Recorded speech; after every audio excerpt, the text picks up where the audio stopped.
All right, y'all, welcome back to our next episode of Soda Citizen. Today's going to be fun because we got one We have fun every day. Sometimes. Every episode is fun. Not with you. Speaking of which, Mary Lane Sloan, my co-pilot for this. I'm Brad Allen. Hello. And we've got Tripp Roche today. And don't let his age fool you. This kid's doing some crazy stuff. And we were told, like, you have to have him on the podcast. Like, you've been the first person, like, you need to call him. Several people were like, I feel like we've made it because you're making it. Yeah. So. Wow. So Yeah. Thank you. I'm welcome. honored to be on. Yeah. Yay. So let's give you a little bit of background of, I'll give your background to everybody because I don't want you to, like, too big. But no, legit, like, you're part of the Villa Tronco family, right? You're one of the founders of the Italian festival that's hopefully coming up here pretty soon. And you're pretty good at ping pong. So you founded the Carolina Pong, is it a group? What do you, club? Organization. Yeah, organization. Like, like hierarchy and everything. Kind of. We have a board, so I mean, we're kind of official. Yeah, that's real official. Yeah. You got, like, matching jerseys and stuff? We do. We have a lot of jerseys. Do you wear, like, jerseys, like bicyclist jerseys? Like, what do you wear? Like, just T-shirts or? No, they're athletic jerseys. Oh. I'd actually compare them to bicyclist jerseys. They're tight. Yeah. Have your last name on the back. Table tennis, it's the first initial, your first name, and then your last name. That's like, that's a rule?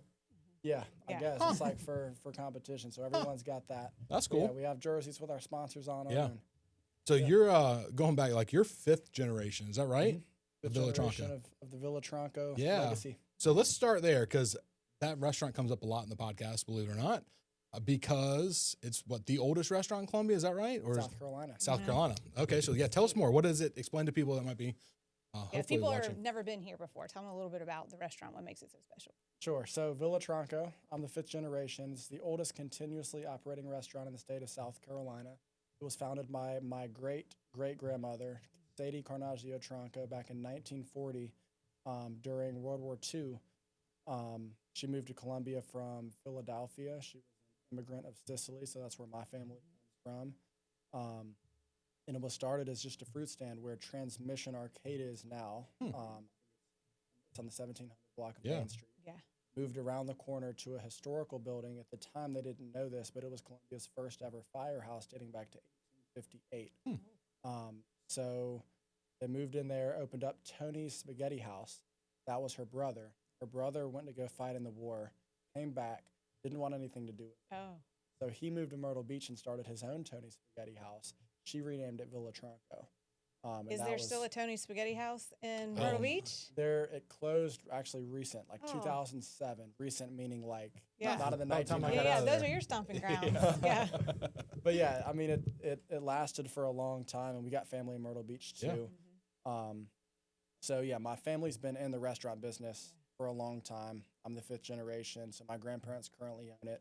The other side of my family is the Lizard's Thicket family. So yeah, we're kind of You're all all in over. it. Yeah, no Yeah. doubt. No doubt. That's, So, do you like Italian food? I love Italian What food. is your favorite Italian dish? If Oh, you goodness. top three. Okay, so top three Villa Tronco Uh-huh. would be the chicken Villa Tronco. Okay. That's our signature dish. What that is 2 chicken breast, linguine, topped with our sherry wine cream sauce, mushrooms, sun-dried tomatoes, and artichoke Oh hearts. boy. Very good. You can Yeah. get that with veal as well. Chicken parmesan, that's a classic. And I'll say veal marsala. Okay. Veal marsala is good. I have to admit something. Never, What? never. I've been here for 2002, Yeah. and I was in the restaurant business. Like, I don't know why I've never made it there. All right. Well, Guess we gotta have to go. go on a field trip. Yeah, for sure. We'll go. So speaking of which, like, you are so Italian. Like, you want to start your own festival. It sounds like. Yes. I want to bring it back. Yeah. So tell us, what did it used to have? I really don't know. Did it used to have one? What's it about? So there was a formerly run Italian festival Yeah. in Colombia from 2009 to 2015, run by the Sons of Italy. My grandmother was the vice president of that organization, so I was really involved. Yeah. I was like a young kid. I was growing up in elementary school at that time, so I have like vivid memories of it. And it kind of popped up all over. So started at the riverfront, then the State Museum parking lot, then it went to Main Street, then it went to Robert Mills. Yeah. And Robert Mills was the last place. And then the reason that it stopped was because 2015, it was the same day as the century-long flood, Gotcha. and the organization could never really rebound. Yeah, and then you had COVID. Yeah, I mean, It was probably it was a just- lot, Yeah. and it was actually what people don't know either was they tried to bring it back around COVID. 2020 was like the launch. The launch. How did that work out? Wah, wah. Yeah. But I think it's time to bring it back. And I mean, I've talked about it and I've kind of floated it around, but I think now is the time with Columbia's growth. There's a lot more Italians here. A lot more of Italians have moved here. I've realized Blythewood and Chapin are very big hot spots. And part of the problem with the old organization was there was a big age gap. Yeah. So there was not a lot of younger individuals involved, and the families were not there. It was all my grandmother's generation. And it was just hard. It was hard to rebound from something like that. But what I've seen now, since I've announced it, is there's almost all young people. And it's great to see people want to be involved and a part of something big like that. So what's the vision of it? Like, is it at Finley Park? Is that where we're gonna have it? It's gonna be at Finley Park on October 10th. Okay. And so, like, what's October. the I know probably starting out a little small to get it back and going, but like, what are you doing? What's the vision of it? Kind of. Well, I don't like to do anything small. Okay. But we do, for year one, we want to focus on quality rather than quantity. Finley Park makes the most sense to host a festival of this caliber. We obviously want to turn it into an annual event. Sure. Going years and years. And the hope is to eventually start back the Sons of Italy or an Italian club of sorts, a philanthropic organization to give back to the community. That's what this is all about, is giving back to the Italian community, celebrating Italian culture. Sweet. So yeah, that's the vision for year one, is just bringing everyone together, bringing Columbia together to celebrate Italian culture and making it sustainable. Just like a one-day. It's a one-day event. Yeah. Food, music, grape stomping, Italian sword fighting, Ferrari car shows. Okay. Opera arias. Bocce ball tournaments. Nice. Yeah, we've got a lot. Well, I will say I'm from Columbia as well, and I do think like Columbia has gotten used to lots of different festivals now. Like there's the Korean festival, there's the Greek festival, there's the tomato festival. Like I think for a while there was this, misunderstanding. There was never anything to do in Columbia. And so a lot of people would go elsewhere for the weekends and stuff. But now I think we really have a vibrant scene, and people who live here and people who live around here expect, like every weekend there's something to be happening. So I do think you're primed right to bring the festival back. And I was talking with someone about that this morning at a networking group. Like, Columbia takes festivals very serious. Yes, we do. So they will show up. Yes. Do it. It's just make sure it's good. I mean, Mardi Gras, St. Pat's is the biggest St. Patrick's Day festival in the Southeast. One of the biggest one-day festivals in the Southeast the whole year. So, I mean, that's huge. Like, Columbia can bring in a lot of people for festivals and stuff like that. And another thing that I've realized is, and this is really to do with the tournaments I've hosted for table tennis, Columbia is so geographically positioned in a good spot in the Southeast. It's a day trip from anywhere. And I know the mayor talks about this a lot. You can get anywhere in like 2 to 2.5 hours in South Carolina. But if you zoom out and look at the bigger picture, Atlanta's a day trip away, Charlotte's a day trip away. But I think, I'm looking at it inverted. How do we get them to come here, not us to go there? That shouldn't be the best part about Columbia. Right. I agree. So that's the way I like to look at it. And I found success with hosting events here, particularly the table tennis tournaments. Bring them in because they'll come. It's convenient for everyone in the Southeast to come to Columbia. And Columbia's pretty affordable too. It's not like you're going to spend $1,000 a night to stay here. Not yet. Not yet. Once the Bohemian opens, you will be spending $1,000 a night. So how'd you get to table tennis? So it kind of ties in with the restaurant. I got into playing in COVID. Had a little bit of extra time on my hands, but we actually need to go back to about 10 years ago. My grandfather put a table upstairs at the restaurant, which when you come in, I'll be glad to show you. Maybe treat you to a game. Nope. Oh, yes. Nope. Yes. Nope. Oh, this episode is going to take a field trip. We're going to have part 2. You're going to wear a GoPro. Yes. And a jersey. Actually, it'd be us against him. Okay. He'd probably still kick our ass. For sure. Yeah. We've done that before. Okay, back to you, sir. Table tennis. Yes, table tennis. So it was actually a part of a barter catering deal.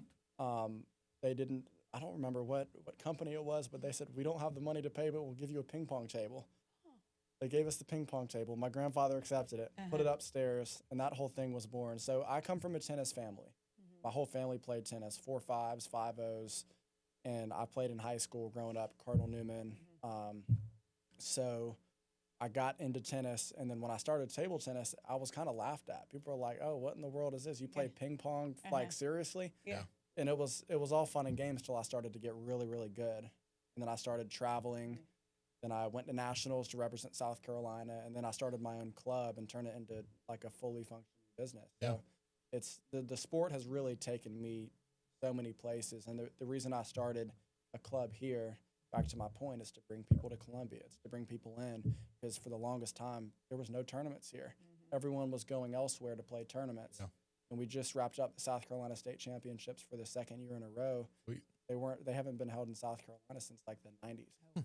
It was a very long hiatus. Yeah. And that's like the biggest tournament of the year. So And now you're about to go to China. to China. Yes. Yeah. Yep. So China, that's going to be a good opportunity and a trip of a lifetime for ping pong diplomacy. Yeah. And will people be coming from all over the world? I think this is just U.S. and China. All right. So it's the U.S. national team and then the Chinese national team, which is really, really crazy because they're like the top in the world. I was gonna say, like, comparatively, like, how do we rank up against China? Not well. Not well. I don't usually see a lot of white Americans on the ping pong. Like when I'm watching on the ESPN and stuff like that, they're not usually the ones dominating. Yeah. Yeah. Yeah. I mean, it's USA is up and coming. I'll say that much. What I like to tell people is the U.S. is good at what they want to be good at, and funding is huge. Like we got table tennis legislation passed last year. Table Tennis in South Carolina Day is now a holiday, and we're signing it into law with the governor on April 23rd, a year from that date, and we're gonna have a tournament in the State House. So it's like stuff like that, though. It's less about actually doing stuff like that and more about getting eyes and recognition on the sport. Yeah. And I'm sure y'all know about the Marty Supreme ping pong movie. Oh, yeah. But Yeah. that was huge for our sport, because it was A24's biggest movie to date, and it did great because it put eyes on it, which those people normally wouldn't care about ping pong. Sure. It's really the fact that Timothy Chalamet was in a movie. Oh, yeah. Okay, now I know why. Okay, cool. Yeah. Yeah. But I mean, it's okay. Like that's fine. Whatever it takes, right? Exactly. That's my motto. But it's good to see stuff like that happen. I think timing is good because it feels like with this sport, the only time it gets real eyes on it and attention, especially in the U.S., because globally people don't realize it's one of the most played sports in the whole world, thanks to Asian countries like China and Japan. But the only time it gets its attention is that 2-week span every 4 years for the Olympics. Other than that, it's not a whole lot of eyes on it in the U.S. Sure. So that's something I'm passionate about and I'm working on, is growing the sport from the ground up, grassroots led, starting in Columbia. And I named it Carolina Pong so we could have the opportunity to expand into other parts of South Carolina, even over the border into North Carolina. So if people want to come check it out, check out the club, maybe join, how's all that all work? Sure. Websites, So we have a lot of locations. Our main location is St. Andrews Park. We play there Monday nights from 6 to 9 p.m. We have a sanctioned league for all levels. So if you want to come out and compete, we've got paddles, balls. Come on out. Address is 920 Beatty Road, $7 to play. We try to make it easy as possible. Yeah. And then Saturday mornings at St. Andrews Park as well from 10 a.m. to 1 p.m. It's actually free. You can come, and that's like our player development day. We also opened up a satellite location at Taps Building on Main Street. We have a Main Street location in the basement, old Fountain of Youth in the old Taps Building. So that's been working out really good. We're getting a lot of USC students. Oh, cool. Which has been like definitely something I've tried to put an emphasis on. Business community, with it being right on Main Street. So it's going well. And then the other thing is we've got outdoor tables that we had the city. We partnered with City of Finley Columbia. Park? So Finley Park, we put 2 tables. Before that, we put one literally right next to Taps on the 1600 block of Main, right across the street from Smoke. So that happened, and then they put them in Finley Park because that was working out so well. So, Great. Awesome. Yeah. So you also have been working on something about, it's called Spotlight Columbia. So what is that exactly? We've heard some rumors. That's why we said we were supposed to talk to you, because they're like, find out what he's doing about this. Sure. So I am spearheading an initiative to light up Columbia skyline with architectural LED RGBW lighting. I know that's a lot. Yeah. Obviously, So on a 4th grade level, that's our listening. Oh, I'm I just was like, kidding. I got this No, one. no, but like, what does all that mean? I'm trying to light up buildings with colorful colors. There you go. Yeah, Kind that's of like it. what you see in other big cities. Exactly. Yeah. Like Charlotte, like New York, like Atlanta or Miami. And then the city lights up together for certain events and holidays and occasions that make Columbia unique. Yeah. So I started this about a year ago from today, and I got the idea from Charlotte, what they've been able to do. It looks so cool at night. I know most people have been up to Charlotte at nighttime that are from Columbia, and they've seen what it looks like. And I want to bring that same thing to Columbia, but I get some pushback sometimes For sure. because one of the birds and the migratory stuff, which we can talk about, Yeah. and two, Charlotte, it's not about copying. People in Columbia don't want to be like Charlotte, Sure. but it's taking what they've done, like what Charlotte has done successfully, and implementing it in our own unique way. So what's your hope with that? Like, what's the reason behind, besides just the aesthetics of it? Like, I mean, what's the idea behind it? Making Columbia a better place, changing the visual appeal of Columbia forever. When you're coming in off I-26 or in from West Columbia, it'll really transform our city. And you'll look at Columbia as a city of the future, not just a city of the past, because I think we've kind of gotten left behind. That's the reality of things compared to the other cities around us, and I think it's time. And I think my generation wants to see that. The up-and-coming generation that's kind of getting into it. I'm also a big advocate of keeping people in Columbia, especially like USC students. Yeah. Want a job retention, which I'm sure y'all are big on as well. Yes. Sure. I had a conversation this morning. What comes first, the jobs or the housing? I think 100% the housing, because that's why we are at the spot that we are. Is jobs won't come here because we don't have housing. You can make the argument for both ways, Right. but I think more affordable housing and more downtown housing. That's where you Sure. maybe cut back a little bit on that student. Yeah, well, they make a ton of money on that one. Yeah. So Yeah. back to the lighting thing. So, like, is your premise with this to raise money to give to the building owners to do this? Or, because I imagine you walk into one of the building management companies like, hey, we want you to put lights on here and it's going to cost X. And they're like, that's cool, but we're good. I've had that happen a time or two, Yeah. or 3 or 4. So I've talked to like so many different property managers and building owners and even like assistants to property managers, and I've learned how the relationship kind of works. Property managers are very type A people. They have to be. But most of them are friendly, and most of them want their building to look good. Sure. And if they realize that this is happening, then they're likely to want to be a part of it and do everything they can to push the project forward. So that's typically the first step is confronting the property owner, approaching them and saying, hey, this is what I'm doing. This is what this is going to look like. Can I connect you with a lighting contractor? A lot of the times they think I'm a lighting contractor trying to get money, but that's not the case. No. So I have to build a relationship with them. Then I have to build a relationship with the building owner, build their trust. But honestly, with a lot of the people I've talked to, community leaders and elected officials, I don't want to say it in a bad way, but what's really going to happen is peer pressure. Yeah. Because they're going to realize it's just a matter of time is what I'm trying to say. Eventually one building's going to light up. It's going to be a big building, and then another one will, another one will, and then soon enough, in the next 5-ish years, we're going to have a whole skyline lit up. And I like to tell people, I hope it never ends, the project, because I want there to keep being development. Sure. Columbia. So that's the goal, is to never have this project end and eventually just hand it over to Main Street District, Matt Kennel and his team to just kind of control that lighting calendar. The city lights up for, similar to how Charlotte does. And it is safe for the birds? It is. Okay. It is. No, Birds don't fly at night. No, they don't. We don't even talk about that. It's fun. Okay. Just but kidding. It is safe for the birds. It is. So there's some misinformation that the birds will fly into the buildings if they have lights on them. That's actually the opposite case. If they have lights on the buildings, they will differentiate the night sky from the skyline. So in cities like New York and Chicago and even Charlotte, the problem is the birds fly into all glass buildings because they can't see. They do fly at night. Yeah. Supposedly. Also, birds aren't real. They're supposedly little drones from the government. Oh, Just gosh. kidding, I I wish. But yeah, so they fly into the buildings because they're all glass. They're reflection of the night sky. They can't tell the difference.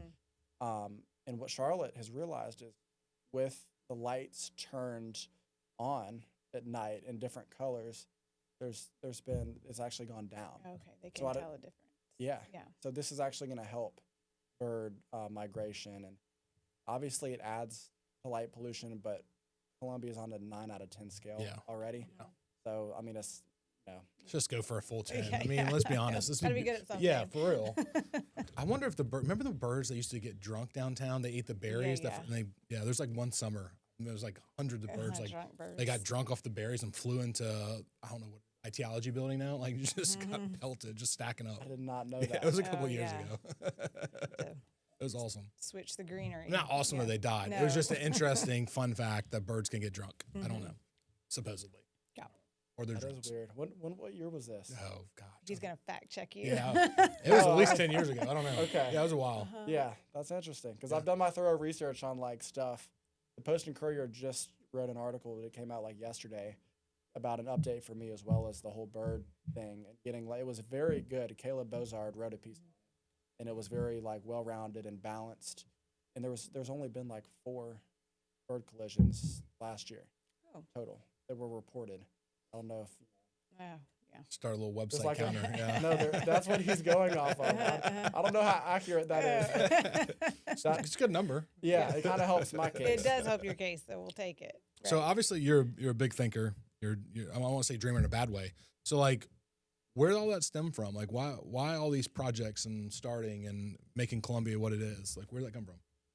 Honestly, my parents, they don't know where it came from either because Because they have no vision. They don't care about anything. I'm kidding. Don't you say that? Yeah. Just kidding. I was like the problem kid growing up in high school. Yeah. In my family, I mean, I was not the visionary thinker that I am today. Are you the youngest? No, I'm the oldest. Yeah, so I've got a younger brother and a younger sister. Go to Chapin, but I constantly getting in trouble in school. I was the class clown. Always trying to get that attention. So it kind of just changed when I moved out and moved back into Columbia from Chapin. So one thing I forgot to mention was the reason I started Carolina Pong was because I didn't get into USC. I was planning on playing for their table tennis team and revolutionizing that and, doing all that stuff. But I didn't get into USC, and that was a blow because my whole family played sports there. They broke records for basketball and football, and it's just like it was a legacy.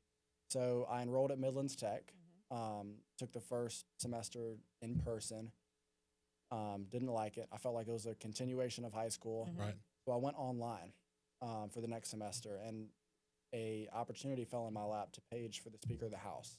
So I started to get into learn how politics work, which I really liked. And yeah, so that's kind of how it's hard to answer the question because I kind of just felt a liking for making Columbia a better place. And, Villa Tronco's going to be mine and my brother's one day. So that's a lot of pressure. Yeah. But we're very fortunate and glad to take it over because we've got such a big family. And we want to continue that legacy of serving Italian food to people of Columbia, being a staple for restaurants in the downtown area. But yeah, it's kind of been like a blur since graduating high school to now. But I mean, I've been able to get a lot done in such short time. So the future's definitely looking bright. For sure. So you just hit on something that I wanted to add. Oh, so yeah, you've got your ear to the ground. So if somebody comes to town and says, we like to ask everybody this. I need something to do, or what do I need to see in Columbia? And we're gonna put some rules. So you can't say the zoo, you can't say Soda City. Oh goodness! Everybody's been using those. Like we gotta start checking That's off the like board. the top 2. Yeah, so we know that you one's gotta it. get creative. But yeah, you want to show people like real Columbia. Like I don't know. Okay. Lake Murray, Okay. for sure. Your Island State Park. Oh yeah. I would do the Riverwalk, but the portion where Boyd Island is. Okay. Obviously Main Street. I would do a cola food tour on Main Street Saturdays. Cola food tours are really good to get a taste of like all the good restaurants on Main Street. Yeah. We're a part of that. Okay, so there's an actual thing already with cola food. Yeah, and Actually, that's a very guy good. that you should definitely have. They, as told by a podcast with him. His name is Brian. Very interesting guy. He does a lot of festivals. He did the Cheese Festival, in Irmo, and he's done a lot of other things. But yeah, so I'd say do that. Okay. If it's the summer, go tubing down the river. Yep. That's actually something I've not done yet. Well, maybe the two of you should go tubing and then go eat at Villa Tronco. Yeah. There we have it. Villa Tronco I have done. But he hasn't, and he's done tubing. So I was just saying, y'all could have a swap. Yeah, we'll do that. Yeah, Yeah. a little bro date. It'll be fun. There you go. GoPros. You both must wear them. Let's see. Finley Park. Yeah. Obviously. I'm so on a proud of what Saturday. they've done at Finley Park. Yeah. And that's definitely, maybe you'll catch a festival there. Who knows? Yeah. The new Friday night they have Concerts. concert. Yeah. So that's something that I like that they're adding stuff like Me that. too. Yeah. They're adding programming and stuff so you can go and you don't just have to be there. There's stuff. Sure. And already most of there. them are free. Yeah. Yeah. You just go. Yeah. And Mark Rapp with Cola Jazz. He's Jazz in the Park, which is another big thing. We do stuff with him with Villa Tronco. He's a great guy. Another guy y'all should have on the podcast. Yeah. Great. Shit. Let's see what else. I'm trying to It's a like full day. Yeah. Yeah. Did I do a full? You I did think I Yeah, did. I think so. Yeah. So let's talk. I want you to talk to like younger citizens of Columbia, the ones that you said like we're moving out, right? Because we do. We see a lot of them influx for university. Not a lot of high paying jobs in the market, so they go to Charlotte, Atlanta, Tampa, wherever it might be. So, what's your case for figuring out how to get people to stay here? So, like I said, I think the housing comes first because Okay. there's a big gap between student housing and dormitories and stuff like that. It's made for college students. Yeah. And just like affordable Mhm. young professional Yeah. housing. There's not a whole lot of that, especially in the downtown area. Correct. Urban. Yeah. So we need to change that. But I think Columbia already has enough to offer young people. It's got like a sprawling economy. Yeah. It does have jobs. You just have to look for them. Obviously not like a Charlotte or Atlanta, but like I think you just have to look. And it's got a lot of like social stuff. It's got so many different clubs and organizations like Carolina Pong, and like Columbia Opportunity Resource. Its main mission is to attract young students and young professionals, retain them, and find them opportunities in the community.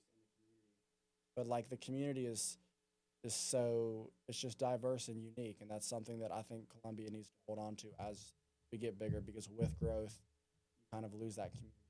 For sure.